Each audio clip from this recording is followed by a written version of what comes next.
I still don't know why I agreed to that trip.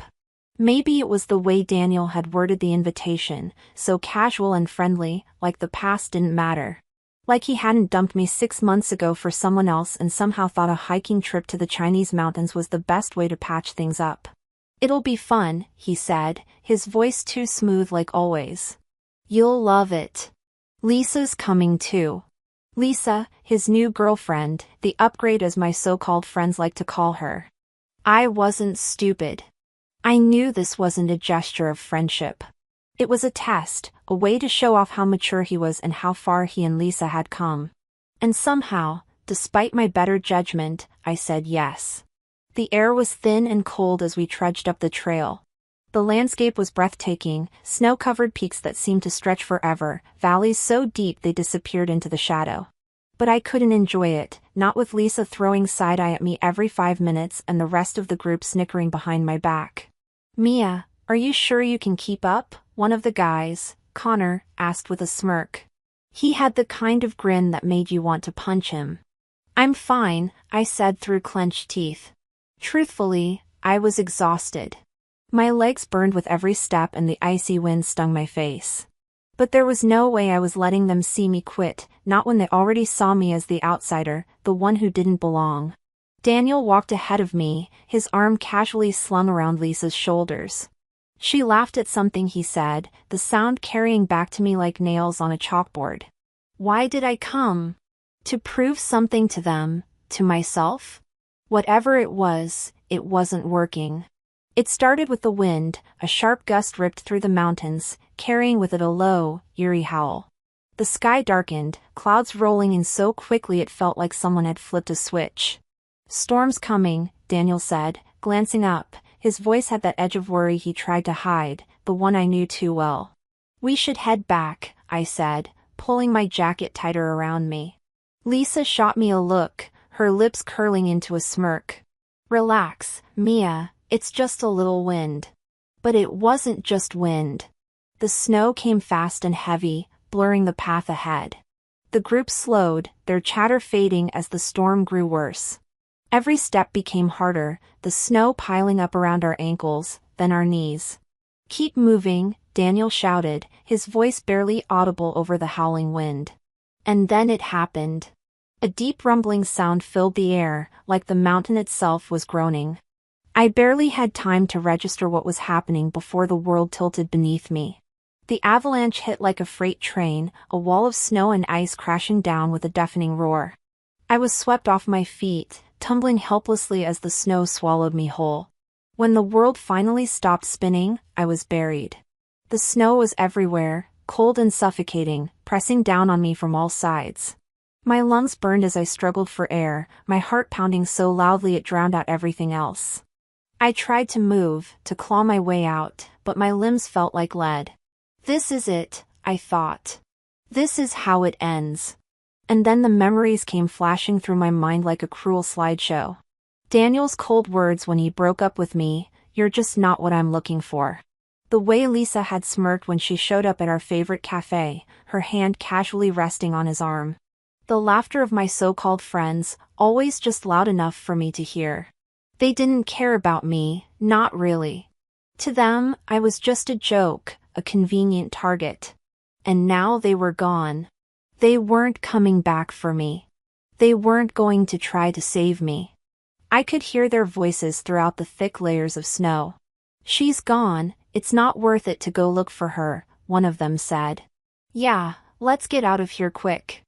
I wanted to cry, but I couldn't. The snow pressed too tightly against me, stealing even that small release. "No," I told myself. "You can't give up, not yet." It was faint at first, a strange warmth brushing against my skin, so subtle I thought I'd imagined it.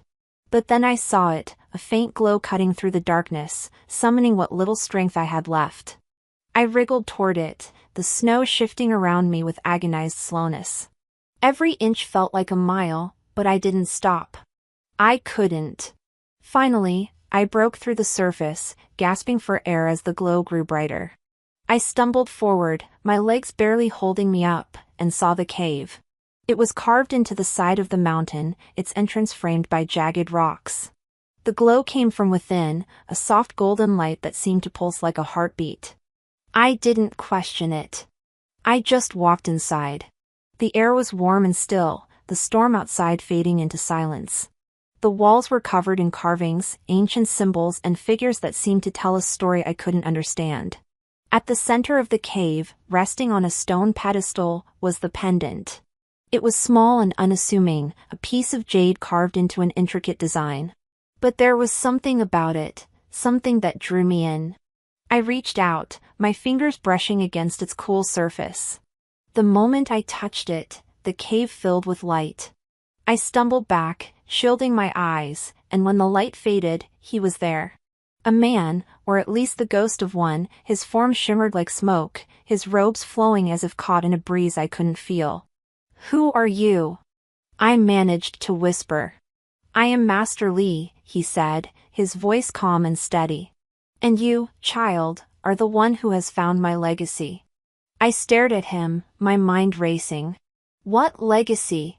He smiled, the kind of smile that held secrets I couldn't begin to comprehend. "Come," he said, extending his hand. "Let me show you." And just like that, everything changed.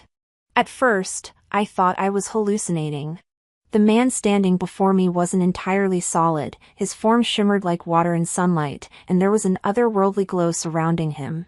But his eyes, they were steady, piercing, as if they could see every secret I'd ever tried to bury. "Who are you?" I asked again, my voice shaking.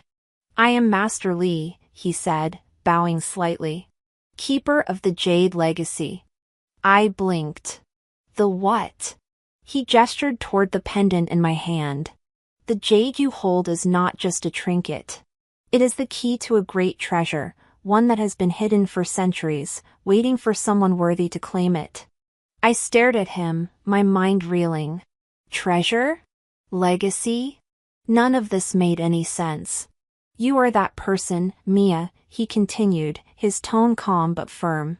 "You survived the avalanche, you found the pendant. That is no coincidence. It is proof of your strength, your resilience. You were meant to find it." I let out a shaky laugh, half from disbelief, half from exhaustion. "I'm just trying to survive right now. I don't feel very strong." Master Li tilted his head, his expression softening. "Strength is not always about what you feel in the moment. It is about what you do, even when you feel weak." His words hit me like a jolt of electricity. I thought about everything I'd endured, Daniel's betrayal, my so-called friends abandoning me, clawing my way out of the snow. Maybe I wasn't strong in the way they were, but I'd made it this far. "Okay," I said finally. "So what now?" Master Li smiled faintly. "Now I guide you to safety, and then we begin." The storm outside raged on, but the cave remained warm and quiet. Master Li stood at the entrance, peering out at the swirling snow. "This way," he said, motioning for me to follow. I hesitated. "Are you real? Like physically real?" His laugh was soft, almost amused. "No, my time in the physical world ended long ago. But my presence here is very real. You will understand in time." I didn't entirely understand, but I didn't have much of a choice. My body ached with every step, but I followed him out of the cave, clutching the pendant tightly in my hand. The snow was knee-deep, and the wind stung my face, but Master Li seemed once unaffected. He moved with ease, his form gliding over the snow as if he weighed nothing. "Step here," he said, pointing to a patch of snow that seemed no different from the rest. I obeyed, and my foot landed on solid ground instead of sinking. As we moved, he explained the terrain, how to spot hidden dangers, how to use the landscape to my advantage. It was like having a guide who knew every secret of the mountain. "Why are you helping me?" I asked after a while. Master Li didn't look back. "Because you are the first in a generation to find the pendant. It is my duty to ensure you fulfill its purpose." "And what's that?" "You'll see soon enough." His vague answers were frustrating, but I kept going. The wind howled, the snow blinded me, but Master Li's voice was steady, guiding me forward. By the time we reached the village, I was barely standing. It was a small cluster of wooden houses nestled in a valley, the kind of place that seemed untouched by time. Smoke curled from chimneys, and the warm glow of lanterns cut through the fading storm. "You're safe now," Master Li said, his voice softer than before. The villagers rushed out when they saw me, their faces a mix of concern and amazement. They helped me inside one of the houses, where I was given a blanket and a bowl of steaming soup. I glanced around, expecting to see Master Li, but he was gone. "Where did he go?" I asked the woman tending to me. She looked confused. "Who?" "The man who brought you here," I said, clutching the pendant instinctively. She shook her head. "No one came with you. You were alone when we found you." Alone. The word hung heavy in the air. I looked down at the pendant in my hand. It was warm to the touch, glowing faintly as if to remind me that Master Li was still with me, even if no one else could see him. I stayed in the village for a few days, long enough to regain my strength. The villagers were kind, offering me food and a place to rest, but I knew I couldn't stay forever. On the third night, as I sat by the fire, Master Li's voice returned. "It is time," he said, his figure appearing beside me as if he'd never left. "Time for what?" I asked, though I already knew the answer. "To find the Li clan," he said. "They are the keepers of the legacy. They have waited for centuries for someone to return with the pendant. You must go to them." I frowned. "And then what?" "That is for them to decide. The pendant is a key, but it is also a test. Your journey is just beginning." The thought of leaving the village and venturing into the unknown again was daunting, but something about the way he spoke filled me with determination. "How will I find them?" I asked. Master Li smiled faintly. "They are not hard to find. In the capital, they are a family of great wealth and influence. But remember, Mia, their trust must be earned, just as you have earned mine." I nodded, clutching the pendant tightly. "I'll do it." And with that, the next chapter of my life began. The journey to the capital was unlike anything I'd ever experienced. Master Li's voice was my constant companion, guiding me through unfamiliar cities and crowded markets. "This is your path," he would say whenever I hesitated, his calm, steady tone grounding me. The pendant felt warm against my chest, as though it carried his reassurance. Though I was still recovering from the ordeal on the mountain, something in me had shifted. For the first time in months, maybe years, I felt a sense of purpose, like I was finally walking towards something that mattered. The capital was a whirlwind of noise and color, towering skyscrapers loomed over ancient temples, and the streets bustled with life. I'd never seen so much wealth concentrated in one place, and yet it felt oddly intimidating. "This is where they are," Master Li said as I gazed out over the city from my hotel room window. "The House of Li. You must find them." Tracking down the House of Li wasn't easy, even with Master Li's guidance. He didn't hand me answers, just cryptic clues and nudges in the right direction. "You must prove your resourcefulness," he said when I asked why he couldn't just tell me where to go. I followed leads through whispers in tea houses, old newspaper articles, and fleeting conversations with strangers who seemed to know more than they let on. Every clue pointed me closer to a name whispered with reverence, the House of Li, one of the oldest and most powerful families in the region. Their estate was a fortress of elegance, surrounded by towering walls and guarded gates. The mansion itself was a mix of traditional Chinese architecture and modern opulence, its sprawling grounds dotted with koi ponds, cherry blossoms, and pavilions. "This is it," I whispered, clutching the pendant beneath my jacket. "Be prepared," Master Li said. "They may not trust you at first, but the pendant will speak for itself." I requested an audience with the head of the family, though I had no idea if they would even entertain the idea of meeting me. To my surprise, they agreed. I was led into a grand hall lined with intricate wood carvings and ancient scrolls. At the center of the room sat Patriarch Li, an elderly man with sharp eyes that seemed to see straight through me. "Who are you?" he asked, his voice steady but cautious. I took a deep breath. "My name is Mia." I was guided here by Master Li. His eyes narrowed at the mention of the name. Master Li. That is a name not spoken lightly. And what proof do you have of this guidance? I reached into my jacket and pulled out the jade pendant. The moment I held it up, the air in the room seemed to shift. Patriarch Li's expression changed from skepticism to something I couldn't quite place: shock, awe, and perhaps even relief. He stood slowly, his hands trembling as he reached for the pendant. The key of the ancestors, he whispered, his voice barely audible. I handed it to him, and he held it reverently, as though it were the most precious thing in the world. This pendant has been missing for centuries, he said, his voice thick with emotion. And now it has returned. Patriarch Li wasted no time. He called for his family, sons, daughters, grandchildren, who gathered in the hall, their expressions a mix of confusion and curiosity, as he explained the significance of the pendant. For over 1,000 years, our family has waited for this moment, he said, addressing them all. The key of the ancestors has returned, and with it the promise of our legacy. He turned to me, his eyes gleaming. Come, Mia. It is time. The family led me to an underground chamber hidden beneath the estate. The entrance was guarded by an ancient door carved with symbols that matched those I had seen in the cave. The pendant fit perfectly into a slot in the center of the door. As it clicked into place, the door groaned and began to open, revealing a vault unlike anything I had ever imagined. The room was filled with treasures, gold coins stacked in shimmering piles, jewels that sparkled in the dim light, and ancient artifacts that seemed to hum with history. Scrolls lined the walls, their delicate paper inscribed with intricate calligraphy. This, Patriarch Li said, his voice full of pride, is the legacy of our ancestors. It was hidden away to protect it from those who would misuse it, and now, thanks to you, it is safe once more.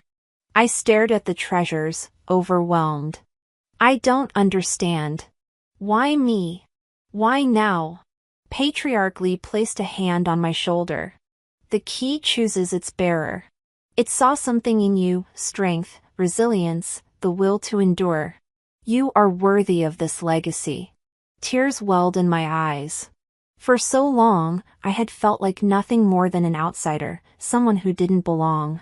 But standing there, surrounded by centuries of history and wealth, I felt something I hadn't in years: purpose.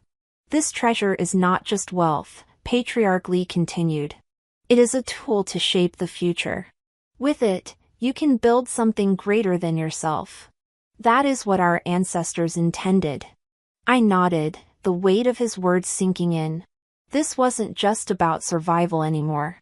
It was about transformation, about reclaiming everything I had lost and more. I didn't realize how much my life had changed until I sat down for dinner with the Li family in their grand dining hall. The table stretched endlessly, laden with dishes that looked too beautiful to eat. Around me, members of the family chatted easily, their laughter echoing off the walls adorned with centuries-old scrolls and paintings. It felt surreal. Just weeks ago, I had been left for dead on a mountain. Now I was an honored guest in one of the wealthiest and most influential families in the country. Patriarch Li had officially welcomed me as an honorary member of the clan. You are now part of our story, he had said solemnly, placing the pendant back in my hands. And we are part of yours. The younger generation of the family quickly embraced me. They weren't the cold, calculating heirs I had expected. They were curious, eager, and surprisingly warm. Tell us how you survived the avalanche, one of the teenagers, May, asked over dinner, her eyes wide with admiration. Is it true that you were guided by Master Li himself? Another chimed in. I smiled, still not entirely comfortable with the attention. It's a long story, I said.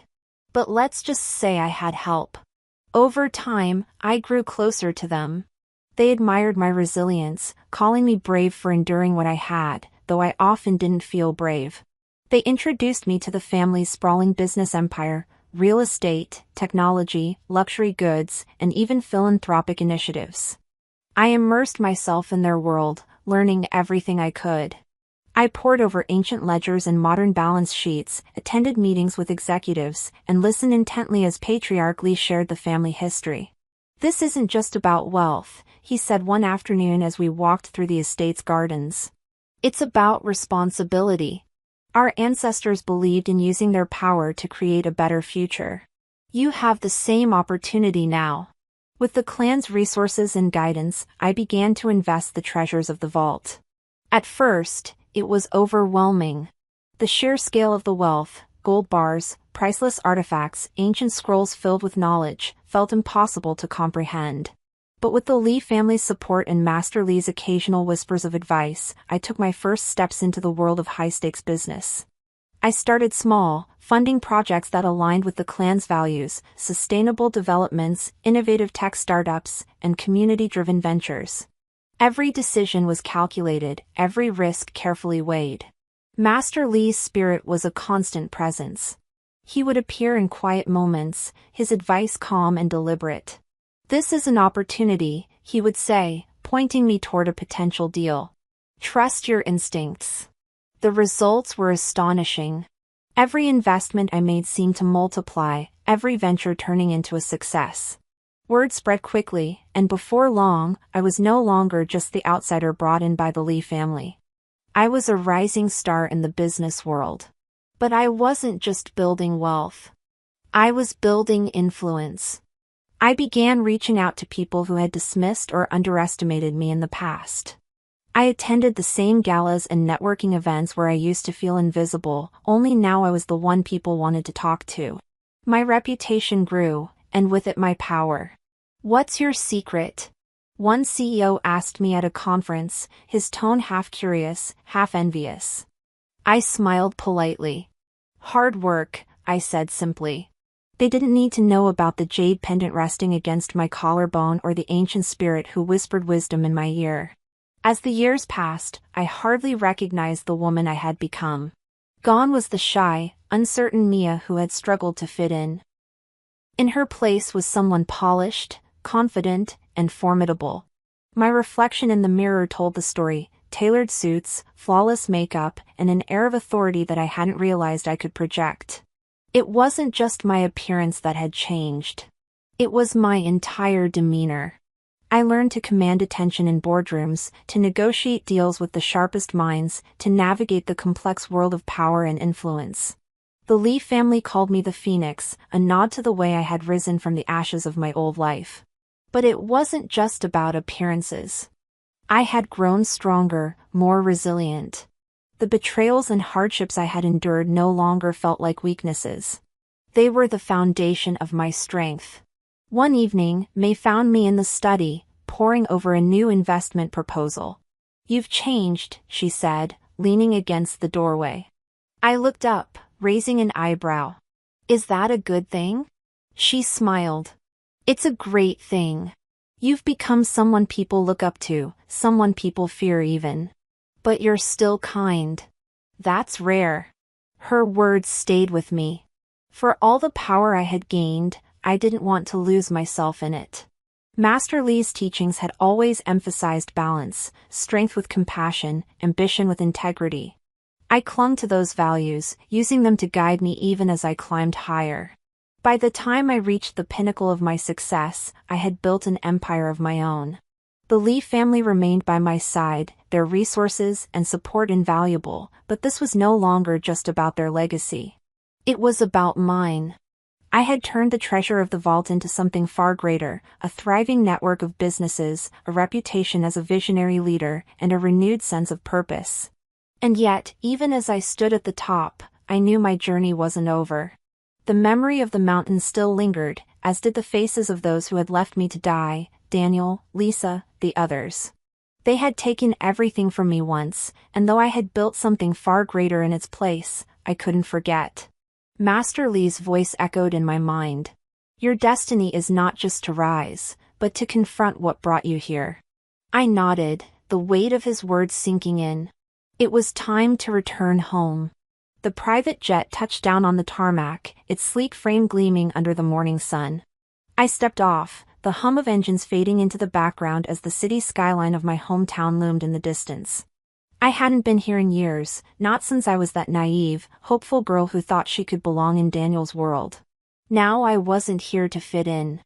I was here to take back what was mine. The Li family had insisted I bring in entourage, assistants, security, the works. But this wasn't about making a spectacle. It was about confronting my past on my own terms. That didn't stop the rumors, though. Whispers spread almost as soon as I arrived. A mystery heir with ties to a powerful Chinese family. A meteoric rise in the business world. People who had barely noticed me before were suddenly eager to find out more. Their curiosity tinged with envy and speculation. The invitations started pouring in. Galas, fundraisers, exclusive networking events. I accepted one, an elite charity gala that Daniel and Lisa were known to frequent. It was time. The gala was everything I remembered about their world. Glittering chandeliers, champagne flutes balanced on silver trays, and a crowd of perfectly dressed elites pretending that they weren't competing with each other. I stepped into the room, my heels clicking against the marble floor, and felt the weight of dozens of eyes turning toward me. My dress was sleek, understated, but it carried an undeniable air of power. It wasn't just the outfit. It was the way I carried myself, the confidence I had earned through years of struggle and success. And then I saw them. Daniel and Lisa stood near the bar, their laughter carrying over the soft hum of the room. Lisa's hand rested possessively on Daniel's arm, but there was tension in the way she held herself, as if even she wasn't sure of her place anymore. When Daniel's eyes met mine, his smile froze. "Mia," he said, his voice barely audible. Lisa turned sharply, her expression shifting from confusion to shock. You're alive." I gave them a small smile, tilting my head as if their surprise amused me. "Did you think I wouldn't be?" Daniel recovered quickly, slipping into the charming demeanor I'd once fallen for. "Of course not. It's just, you've been gone for so long, and look at you. He trailed off, clearly struggling to reconcile the woman standing before him with the girl he had abandoned on that mountain. Lisa, on the other hand, couldn't meet my gaze, her shoulders sagged, her face pale. "Mia," she hesitated, her voice trembling. "I'm so sorry." Her words hung in the air, but I didn't respond. Instead, I turned my attention back to Daniel, who was already trying to charm his way out of his discomfort. "You look incredible," he said, his smile widening. "I've heard about your success. Quite the rise, huh? Maybe we could." I cut him off with a polite but firm tone. "We could what, Daniel? Pretend the past didn't happen? Pretend you didn't leave me to die?" The color drained from his face. Lisa's eyes darted between us, her guilt etched across her features. It wasn't like that, Mia. We thought you were dead." I finished, my voice sharp enough to make her flinch. "And that made it easier, didn't it? Easier to leave me behind, easier to forget about me." Lisa opened her mouth to respond, but I held up a hand. "Don't bother. You made your choices, and so did I. Now we get to live with them." By the end of the night, the room was buzzing with rumors. Daniel and Lisa hadn't expected me to confront them so publicly, and their discomfort hadn't gone unnoticed. But that was only the beginning. The next morning, I made my move.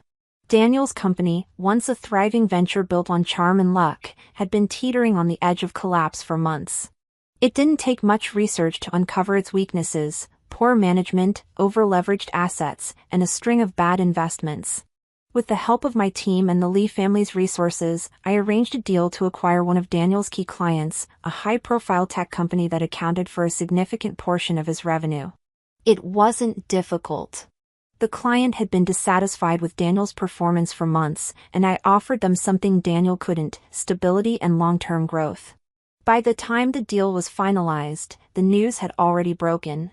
Headlines plastered across business pages: mystery billionaire snatches major client from struggling firm.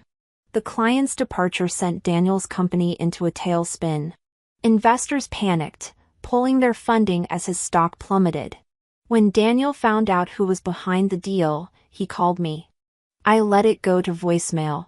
Later that week, I attended another event. Daniel was there, his usual confidence replaced with barely concealed desperation. He cornered me near the entrance, his smile strained. "Mia," he said, his voice too loud, too eager. "We need to talk." I raised an eyebrow. "About what?" He glanced around, lowering his voice. "About the client. About everything. You can't seriously want to ruin me." I gave him a small, cold smile. "Can't I?" His jaw tightened, but he quickly masked it with another forced smile. "We can work something out. You've made your point, but there's no need to go any further." I leaned in slightly, my voice soft but firm. "Daniel, I'm just getting started." The look on his face was worth every moment of pain I'd endured to get to this point. When I first began planning my revenge, I thought it would feel bitter, like dredging up old wounds. But as I watched the pieces fall into place, one calculated move at a time, I didn't feel bitterness. I felt power. Daniel and the others had built their lives on fragile foundations, propped up by charm, manipulation, and shady practices. All I had to do is apply the right amount of pressure, and the cracks began to show. The first target was Daniel's company. After snatching his biggest client, I delved deeper into his operations, uncovering practices that were both unethical and downright illegal. A quick conversation with a well-placed regulator resulted in a full-scale investigation. It didn't take long before the media caught wind of it, plastering headlines with phrases like allegations of fraud, shake struggling firm, investors fled, contracts dissolved. By the time the dust settled, Daniel's company was little more than a hollow shell. Connor, another member of the hiking group, wasn't far behind. His real estate firm thrived on cutting corners, unsafe building practices, bribery, and tax evasion. I worked quietly, feeding information to the right people, whistleblower hotlines, investigative journalists, even a few influential activists. The fallout was swift. A scandal broke, implicating Connor in a series of lawsuits that left him bankrupt and disgraced. His properties were seized, his reputation shattered. The others fell just as easily. One by one, I exposed their vulnerabilities, unpaid debts, falsified records, skeletons they thought were safely hidden. And it wasn't just about ruining their businesses. I made sure they faced legal consequences for their actions. Through it all, the Lee family stood behind me, their resources and connections smoothing the way. Whenever I felt a pang of hesitation, Master Lee's voice reminded me, calm and steady, justice, not vengeance. They made their choices, now they must face them. But justice and vengeance were starting to feel like two sides of the same coin. Lisa was the first to break. She showed up at my office one rainy afternoon, soaked to the bone and looking as fragile as I'd ever seen her. Gone was the polished, confident woman who had once smirked me from Daniel's arm. In her place was someone desperate and broken. "Do you have a moment?" she asked, her voice trembling. I leaned back in my chair, crossing my arms. "What do you want, Lisa?" She hesitated, her hands wringing the strap of her purse. I don't know where else to go. I've lost everything." The weight of her words didn't faze me, and tears welled in her eyes. "I know I don't deserve your forgiveness. I know what we did was unforgivable, but please, Mia, I need you to know I didn't want to leave you on that mountain. I wanted to go back for you." I raised an eyebrow. "And yet you didn't." Lisa flinched, her shoulders hunching. "Daniel, he convinced us it was too dangerous. He said you were already gone." I believed him because I was scared. I didn't want to die out there. Her honesty caught me off guard, but I didn't let it show. She stepped closer, her voice thick with emotion. "Every day since then, I've thought about what happened, about you. I've hated myself for it, Mia. I wish I could take it back." I stared at her, my mind racing. Part of me wanted to believe her, to believe that she'd been a victim of Daniel's manipulation just like I had been. But another part of me, the part that had clawed its way out of the snow and built a new life from the ashes, wasn't ready to forgive so easily. "Do you know what it was like?" I asked, my voice low and steady. Lisa froze, her tears slipping silently down her cheeks. Do you know what it feels like to wake up buried under snow, thinking you're about to die? To realize that the people you trusted, the people you thought cared about you, decided you weren't worth saving? She shook her head, her lip trembling. I can't imagine. No, you can't, I said sharply, cutting her off. Because you didn't have to. You made sure of that. Lisa's head dropped, her guilt palpable. I'm so sorry, Mia. I know it doesn't mean much. But I am. If there's anything I can do to make it right, please just tell me. I leaned forward, my voice softening just enough to sting. What do you think making it right looks like, Lisa? You think you can undo what happened, erase the betrayal? You can't. Her sobs broke through, her shoulders shaking as she struggled to speak. I don't know. I don't want you to hate me forever. For a long moment, I said nothing. I didn't hate her, not really. The truth was, I didn't feel much of anything for her anymore.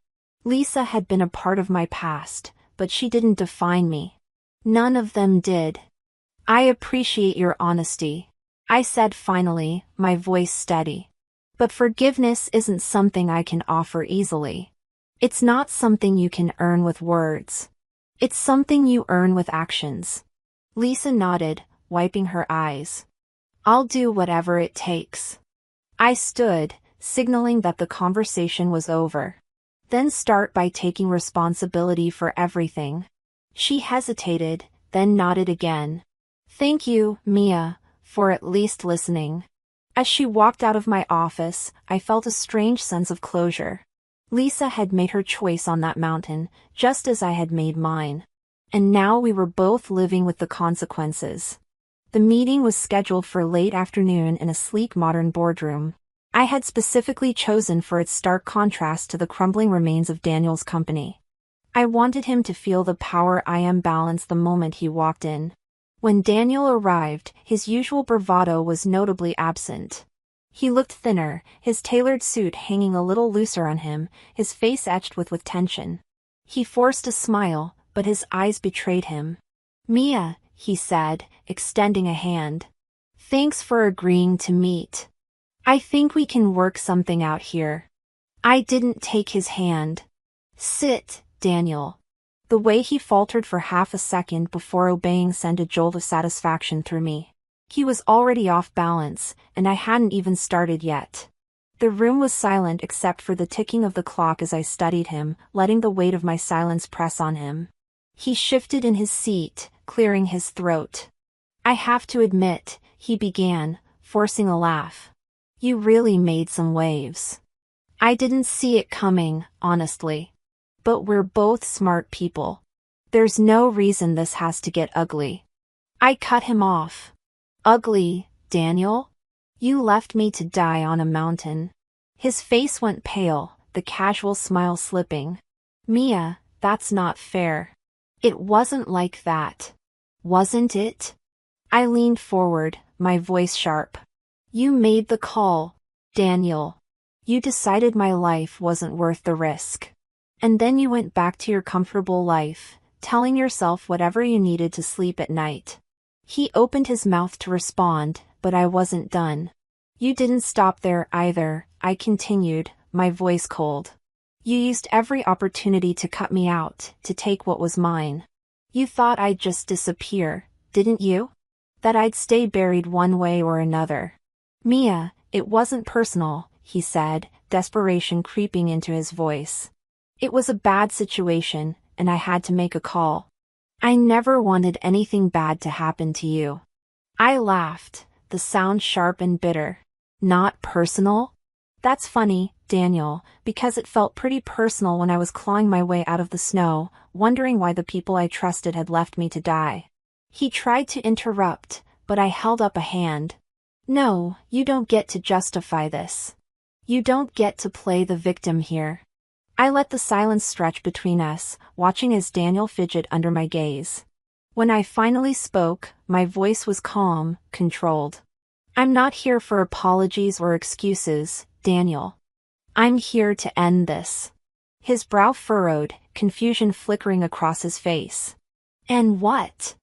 I slid a folder across the table toward him. Your company. Your last remaining lifeline. It's mine now. He stared at the folder like it was a snake about to bite him. What are you talking about? Your investors gone, your clients gone, the few assets you have left bought out by me. I leaned back in my chair, letting the weight of my words sink in. You're finished, Daniel. His hands shook as he opened the folder, scanning the documents inside. The color drained from his face as he realized I wasn't bluffing. You can't do this, he said, his voice barely above a whisper. I already have. He looked up at me, his eyes pleading. Mia, please. You've made your point. You've won. Don't take everything from me. I tilted my head, studying him. Everything, Daniel? You don't even know what it feels like to lose everything. But you're about to. His desperation boiled over, and he slammed the folder shut. This is revenge, isn't it? You've spent years plotting this, haven't you? Trying to destroy me. I stood, walking around the table until I was standing over him. You destroyed yourself, Daniel. I just gave you a push. He looked up at me, and for the first time, I saw real fear in his eyes. What do you want, Mia? Money? Power? Is that it? I shook my head slowly. What I want is for you to live with the consequences of your choices. You left me for dead, Daniel. Now I'm returning the favor. But this time, I'm letting you live. The silence that followed was deafening. Daniel didn't say another word as I walked out of the boardroom, leaving him to stare at the ruins of his empire. Outside, I took a deep breath, the crisp air filling my lungs. For years, I had carried the weight of what happened on that mountain, the betrayal, the pain. And now I felt lighter, not because I had destroyed Daniel, but because I had reclaimed my power. The journey wasn't about revenge. It was about redemption. Not his, but mine. As I stepped into the waiting car, I felt a sense of peace I hadn't felt in years. This wasn't the end of my story. It was just the beginning.